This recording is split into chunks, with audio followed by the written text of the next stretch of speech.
Good morning, and welcome to NYC Now. I'm Janae Pierre. This is the fifth and final episode of Imminent Danger, One Doctor and a Trail of Injured Women, produced in partnership with the Pulitzer Center. Here's Christopher Worth, investigative editor at WNYC and Gothamist. Throughout this series, we've heard how the systems in place to vet doctors are not always protective of patients. I think the public needs to recognize that the medical industry is an industry just like any other, which may sometimes come at the expense of patients and the general public. I just wanted him stopped. I wanted him to lose his license and not be able to practice, which apparently didn't happen. In this episode, New York again. We turn back to a question we asked at the start of this series. Why did New York give an OBGYN named Thomas J. Byrne his medical license back after the state's own investigation found him to be, quote, an imminent danger to patients? Just a quick warning, the start of this episode includes a detailed telling of loss and the death of a child. Here's our reporter, Karen Shakurji.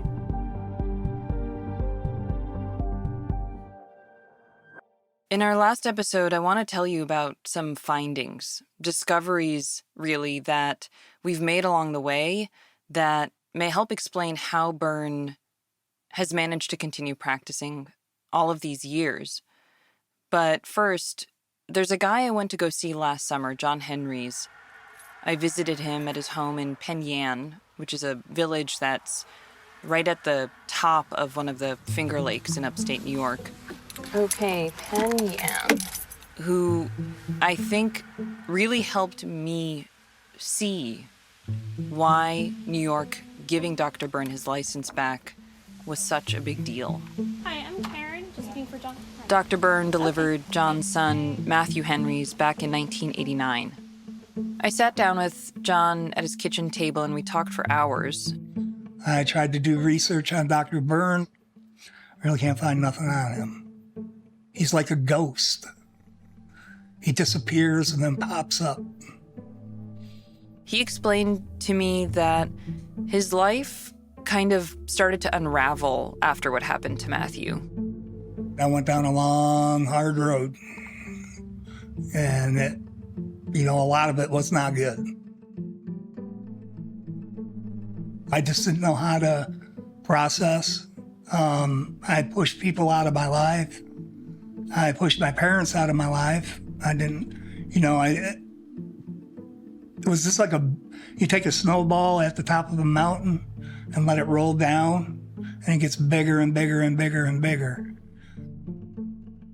Matthew was one of the babies in New York's investigation before Byrne ultimately lost his medical license. Yeah, he was one of the 5 babies that I told you about earlier in this series.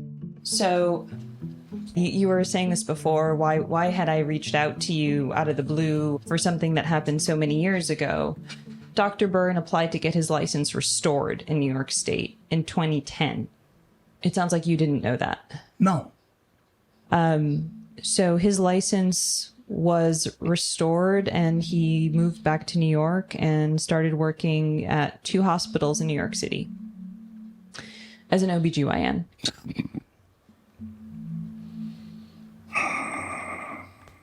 That's wrong.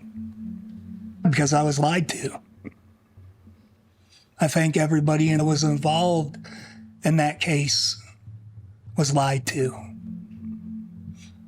When they even said he'll never practice medicine again in New York State. So that's a lie. It just makes me mad that he could do that and get away with it. This ain't right, That's the way I feel.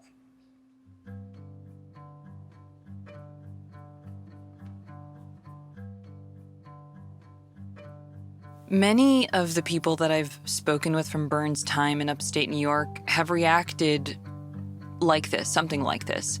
I think for them, Dr. Byrne losing his license provided some level of what felt like justice. Mm-hmm. And when they hear that the state restored his license, it's almost like that justice has been taken away from them. What exactly happened to John's son, Matthew? Matthew was born just a few days before Christmas in 1989. During his birth, according to public records from the health department, Dr. Byrne used a vacuum extractor 15 times while delivering him. An expert consulted for the state's investigation testified that was, quote, excessive and inappropriate. Matthew developed bleeding around his skull and was taken to an advanced neonatal intensive care unit about 40 miles away. And that NICU was actually at a hospital that all 5 of the babies included in the state's investigation were ultimately taken to after Byrne delivered them. When we got there, they were asking me a lot of questions about the birth, what exactly happened. And I kept on telling them the same story. And the one doctor said, whatever happens, we advise you to go see a lawyer. And I said, may I ask why? And the one doctor looked and he said, I'll be straight up front with you. He says, I am sick and tired of seeing Dr. Byrne's mistakes, quote, coming in here. The record also lays out that Matthew developed a very severe seizure disorder and that at the age of 1, he was functioning as a 1-month-old. The seizures were caused by traumatic brain injury. He had a diagnosis of cerebral palsy. And, he didn't talk. Really, he would communicate through his eyes and stuff like that. John and Matthew's mother relocated to Vermont. John texted me some photos of Matthew from that time, one where he's reclined on a bright red chair. He loved to sit in the picture that I sent you. He was in a red, foamy chair. He loved to sit in that and watch MTV. So I would have it on, and I was watching him one afternoon, and I was out fixing him something to eat, and I came in, and he was leaned over on his head, looking at the TV and laughing out loud. And I was going, you got to be kidding me. But John told me Matthew continued to have all kinds of serious health issues and that right before he turned 3 years old, he was back in the hospital again. The day of his birthday, December 21st, we had a cake and presents and walked into his room. And seen a nurse holding him and the pager was going off. And she said that he was in distress breathing. So on December 22nd, we made the decision, if Matthew, heart stop, don't do nothing, just let him go. But keep him on the ventilator, and then if he does pass, then don't do nothing. And then he passed away on December 23rd of 92. 2 days after his birthday. Yep, 2 days before Christmas. So I didn't want to go up. My dad told me that I needed to go up. I needed to hold my son. So I went up there, and I'm glad I did because I sat there and rocked Matthew for about an hour.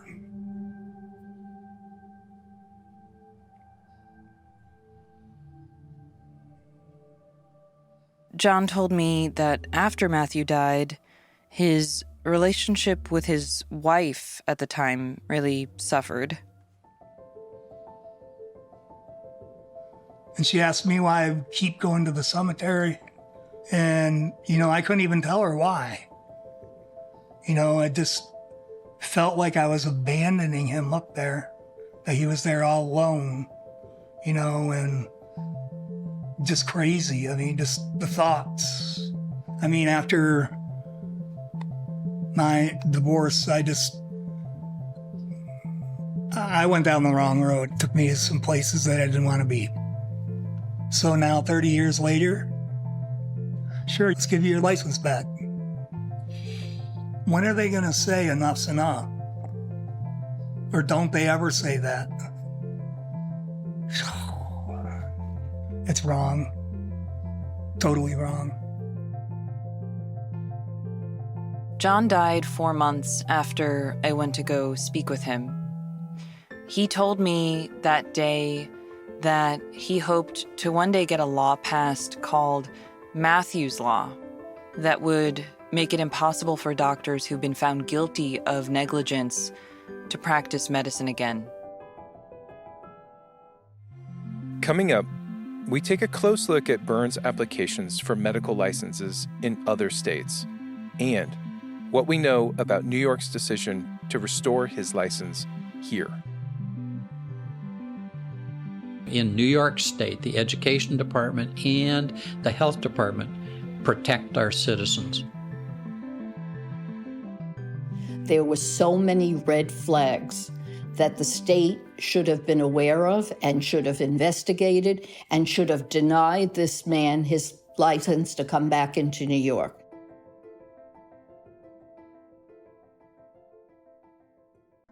Can I ask you a question I'm curious about? What exactly does someone have to do to get a license back after they've lost it? I mean, how does that work in New York specifically? So a doctor who loses a medical license can petition the state to restore it after 3 years have passed. They apply with the Education Department.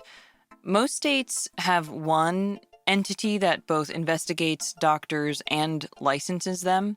But in New York, it's the Health Department that investigates complaints in doctors and the Education Department that handles professional licensing. It's a good process. I think it's one of the best in the country. It's made up of people who sometimes could do better and sometimes do things amazingly better than we ever thought could be. Dr. Roger Oskvig is a professor of clinical medicine at the University of Rochester Medical Center. He's also been doing work related to physician licensing and discipline for almost 50 years. And he's currently part of what the Education Department calls its Extended Board of Medicine. But just to be clear, he was not speaking for them during our conversation. That was a condition of the interview. How common is it for a physician who has gotten to the point of a revocation getting their license back? So the general response is it's uncommon to have a license restored. If it's so uncommon, who are the people, the actual human beings who even make that decision?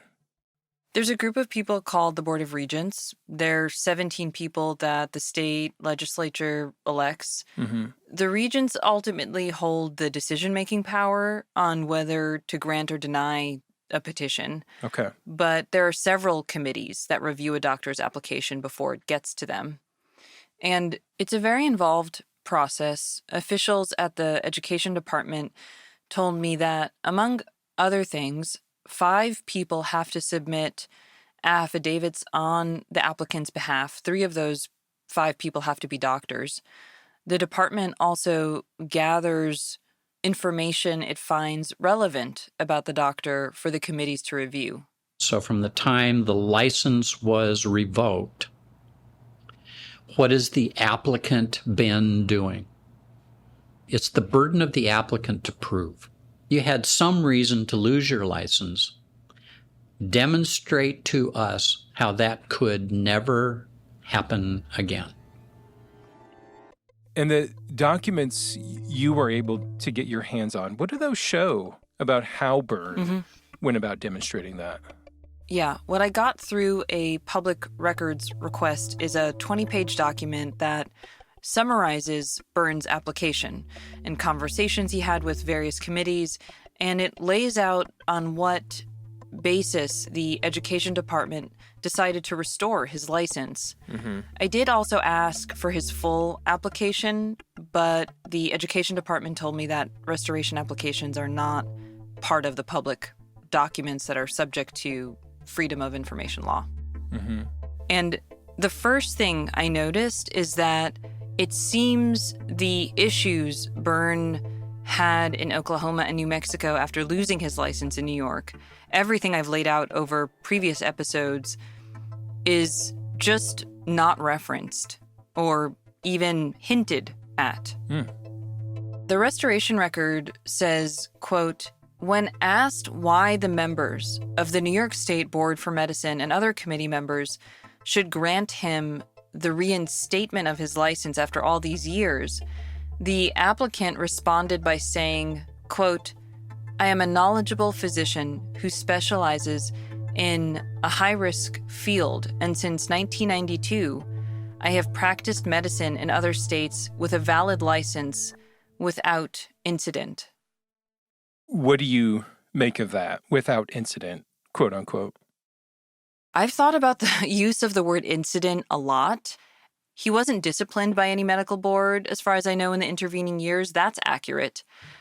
But I have seen the application form doctors fill out to get their licenses restored, and Dr. Byrne would have had to disclose a number of things that happened since he lost his license, according to this application form, including 11 lawsuits he was named in for incidents that happened from the time he lost his license in New York to filling out the restoration application.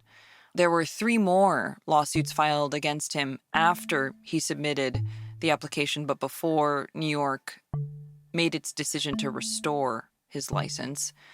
He also would have had to disclose that one hospital temporarily suspended his privileges and that one medical board, Oklahoma, denied him a medical license. But we don't know what he disclosed because we don't have his full application. Yeah, that's right. All we have is this summary. In the summary, the committees also note that Byrne cared for patients in underserved areas, and they conclude the document by recommending that the Board of Regents restore his license. It says, quote, "The fact that Dr. Byrne has practiced in his field of obstetrics and gynecology successfully in Oklahoma and New Mexico for the last 20 years or more, without having any professional discipline charges made against him, is proof of his rehabilitation." I think that, somebody that is put in charge of investigating a doctor who had his license previously removed should be turning over every stone to find out what he's been doing for the last 10, 15 years and what happened during those years. It seems basic. This is Sue Carton again. She's the attorney who represented Amy Lam's family in a lawsuit filed against Dr. Byrne, 4 other doctors, and Harlem Hospital for Amy's death in 2016, who I told you about at the start of the series. You cannot escape the decision that something happened here that shouldn't have happened, or it wasn't given the attention that it should have. In this case, there were so many red flags that the state should have been aware of and should have investigated and should have denied this man his license to come back into New York. Why that didn't happen, I don't know. Karen, do you have any indication as to whether the education department at least knew about all the things that you've told us about in Byrne's record? I really wanted to find that out, but the education department said they were unable to disclose any information about Dr. Byrne's application to get his license restored. I asked Dr. Roger Oskvig if it's possible the education department could just miss stuff. Not likely. My personal experience is we get hundreds and hundreds of pages of documents. It's not lack of information that we deal with. If an individual is restored that has a lot of historical information, it's because the Restoration Committee has concluded that that's not a risk to public based on the information provided at that hearing. And is it the responsibility of the applicant who wants their license to be restored to show a clean record, or is that the responsibility of the department to find any relevant information on that front? New York State law is clear. It's actually in the language. It's the burden of the applicant to prove their qualifications. Qualified, competent, good moral character. The burden of the applicant. And when you say burden of the applicant, do you mean it is up to them to tell New York State everything that is in their history? The applications have to be truthful and complete. Every application has at the bottom, I attest that everything I've said is complete and true.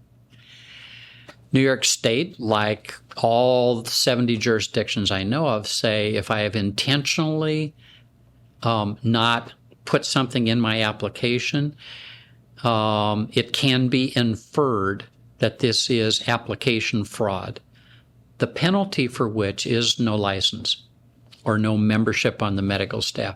If we can't trust you to be truthful about who you are, how can we trust what's in the medical record to be truthful?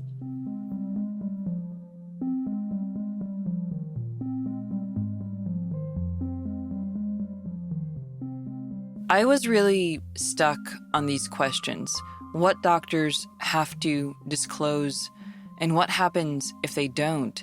Because I obtained Byrne's public files from medical boards, over 600 pages of records, which included his applications for licenses and renewals in multiple states, Oklahoma, North Carolina, New Mexico.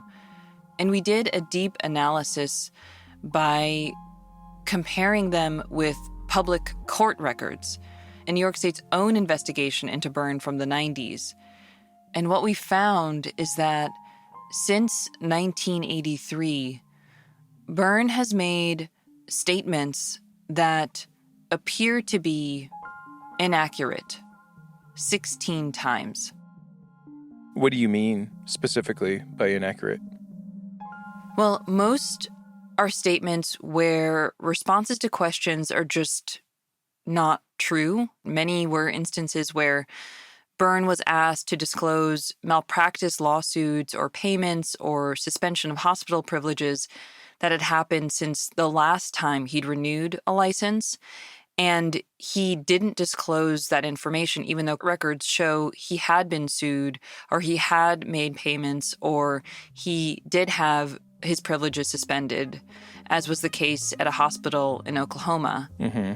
For example, on one license renewal application in Oklahoma in 2004, he was asked whether he'd withdrawn an application for privileges since his last renewal.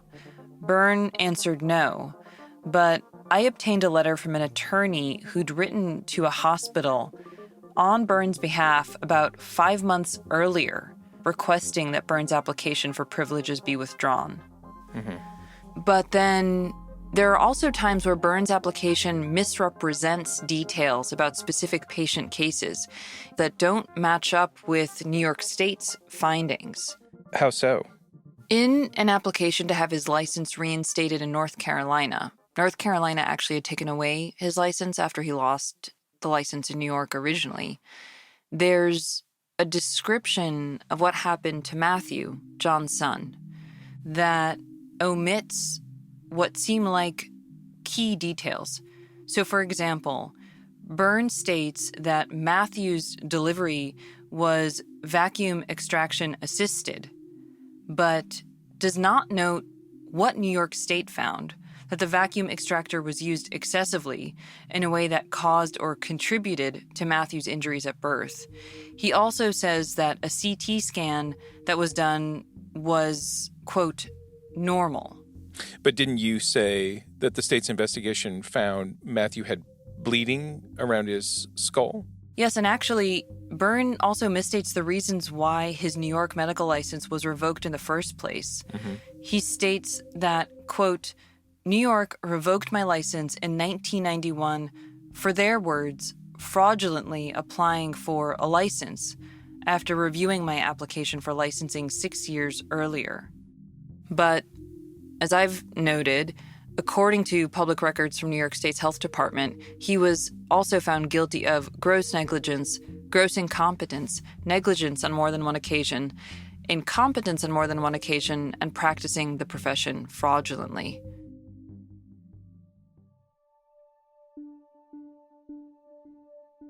I've really hoped to speak with Dr. Byrne directly about everything that I've found and reported and that we've put into this series.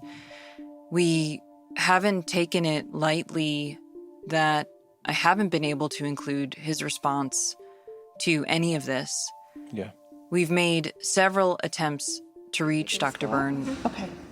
Several weeks ago, WNYC's deputy editor, Stephanie Clary, traveled out to Amarillo, Texas.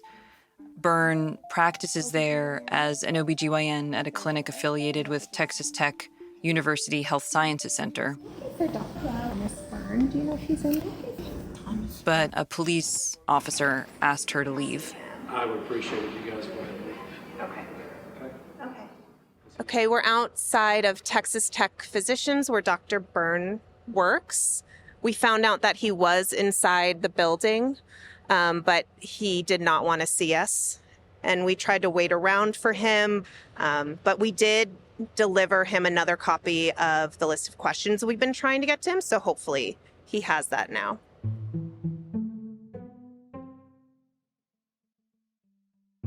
When I spoke with Dr. Roger Oskvig, there was something he said that made me think that there could be even more going on here. So I wonder if it might help for me to just tell you in very general terms what has set me off on this whole endeavor of trying to understand all these systems, which is that there was a physician who lost his license in the early 90s in New York State. There were several counts of medical negligence. It made quite a bit of news at the time. His license was taken away after hearings were held. He then went on to practice in other places, New Mexico, Oklahoma. And then about 10 years ago, he asked New York State to restore his license, and it was granted. Now, while he was away, not practicing in New York, there were several cases of medical negligence. And more recently, in New York, he was involved in a wrongful death case in New York City. And now he's practicing in Texas. I'm not sure what to make of all of that. Don't we both wish you had more information? I'd love to have more information. Yeah. Because as you're inferring, there seems to be more to the story than the story that we're able to read so far. You have the Reader's Digest version, but not the deep version. You want me to shut this off? I had to stop recording then, and just to be clear, it was a condition of our interview that we wouldn't discuss any specific doctors or cases. Roger explained to me that he's bound to confidentiality to protect the privacy of doctors and patients.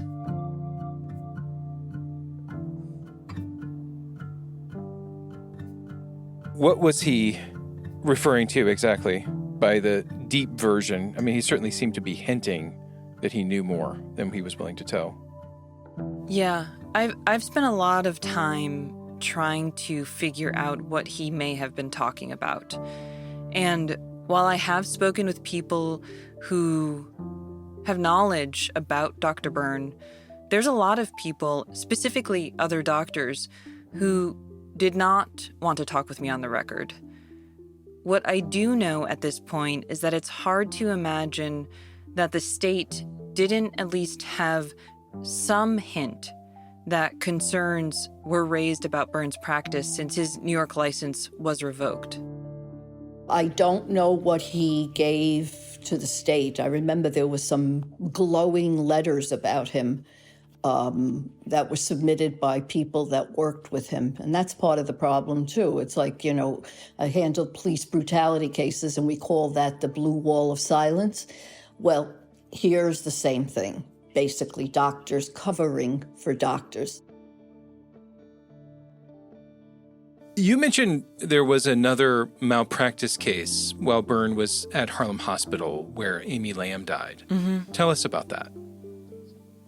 Yeah, I found another lawsuit that was filed in 2021 against Dr. Byrne in Harlem Hospital regarding the delivery of a newborn. According to the complaint, the parents allege that Byrne injured their baby while doing a C-section, specifically that he didn't use surgical instruments correctly, that he didn't identify the position of the baby correctly, and that he lacerated the baby's lower back and buttocks, causing permanent injuries.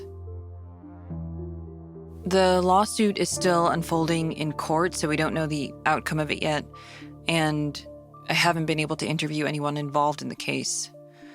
One thing that I did learn is that Amy Lam's husband, Gilbert Kwok, filed an official complaint with the New York State Health Department about what happened to Amy. 3 complaints, actually, for 3 doctors, including Byrne. He wanted to basically stop this from happening to anybody else in New York State. And he wanted the state to know what happened to his wife. Why he's doing this is to get some answers. The lawsuit gave us the picture, but it really didn't give us the answer of why he was practicing on that day at Harlem Hospital. And there's a backstory here we don't know.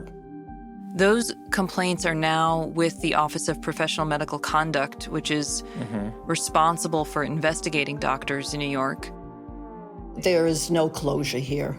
There's really been no closure, I should say, for the family and for me. I mean, I could have said, you got your money and move on. But I don't believe that's what should happen here. I think the board has to answer for what happened here. And I hope that there is a vigorous investigation with some answers. I was able to see a letter that the OPMC sent in response, and it explained that an investigator was assigned to look into the information submitted, which means that essentially the very same agency that investigated Dr. Byrne back in the early 90s may be investigating him once again.